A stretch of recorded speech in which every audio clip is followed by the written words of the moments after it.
At ngayon nga mga kaibigan, no, AJ, dito na muna tayo sa PBBM Good News.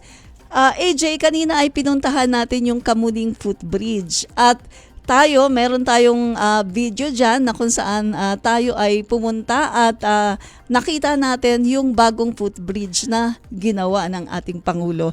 Pero bago yan, AJ, play muna natin ang video.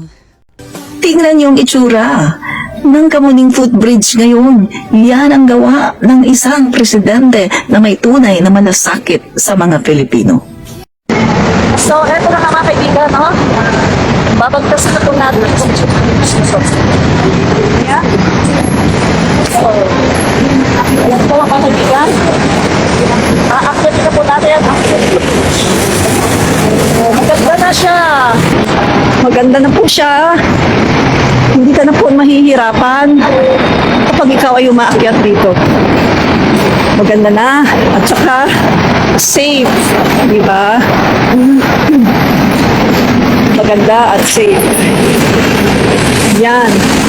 Tapos meron pa siyang elevator. Ayan yung elevator niya, oh. Oh.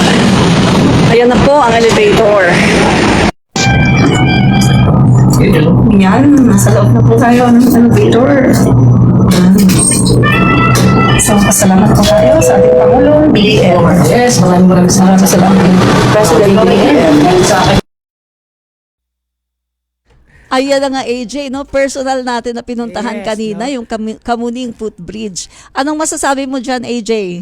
Ayun nga no, adminage no, doon pa lang sa carousel na sinakyan tayo ng bus, nung tanong tayo ng bus, mamang bus driver, sabi niya, saan kayo? Siko, doon kami sa may Mount Kamuning Footbridge.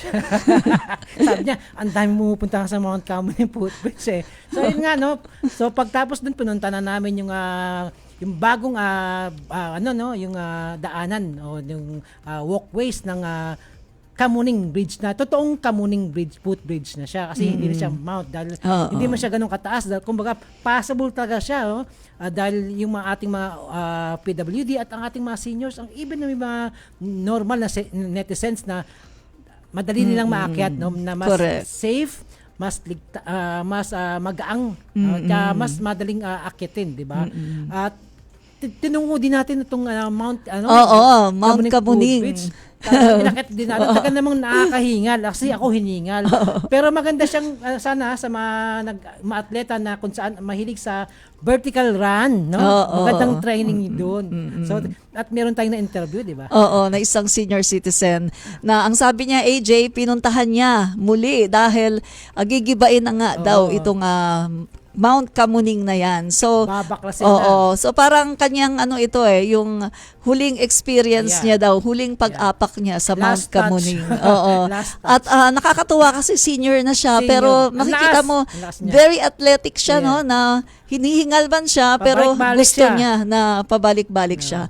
Pero sa personal experience ko nga, AJ, hindi talaga maganda, no, para sa mga tao na may mga dala. Ako nga lang wala nga akong bit-bit kundi yung bag ko lang na hindi naman mabigat pero talagang, 'di ba? Hiningal ako at talagang nung wala pa ako sa kalahati pero tumigil na ako dahil nga hiningal na. Parang pakiramdam ko hinihika na ako. At nung nandun tayo sa may pinaka-platform sa taas, nung dumaan yung tren, yun, naramdaman natin yung uga. Umuuga siya. Tatumbay, no? Literally, AJ, no, nakakatakot. Parang pakiramdam ko parang, naku, baka guguho o Laglag tayo sa tren. Nakakatakot talaga. So ngayon, nagpapasalamat nga yung ating mga kababayan, no, lalo na yung na-interview natin kanina. Nagpapasalamat siya sa ating Pangulong BBM kasi talagang ngayon ay maayos na yung footbridge diyan sa Kamuning. At ang kagandahan pa nito, AJ, inilagay siya mismo doon, no, sa LRT, no? Nakakonekta siya. Oo, doon sa LRT. So hindi na sila kailangan na kumbaga maglalakad pa na napakahaba para makasakay ng LRT. Duktungan. Talagang nakakonect na siya, AJ, no? Yan ang kagandahan, no? May purpose talaga at bukod diyan ay talagang ginastusan at Pinag-isipan.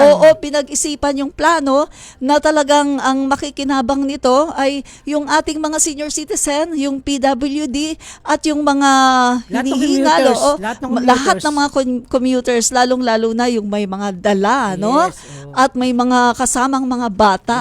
So ngayon hindi na sila talaga mahihirapan. May dadagdag ka pa ba, AJ, bago tayo pumunta sabi sa mo, susunod? Yung mga batang kasama, let's say, malaglag, no? Oo. Dire-diretso sigurado yun. Wala nang lagpas yun. Oo. Kumbaga, talagang delikado talaga yung Mount Kamuning Bridge, no? Para siyang Mount Everest, no? Oo.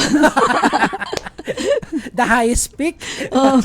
Ayun nga ang mga ating masasabi, at salamat po sa ating napakatalino at napakasipag at mapagmalasakit na presidente Bongbong Marcos. Oo, Salamat yan. po.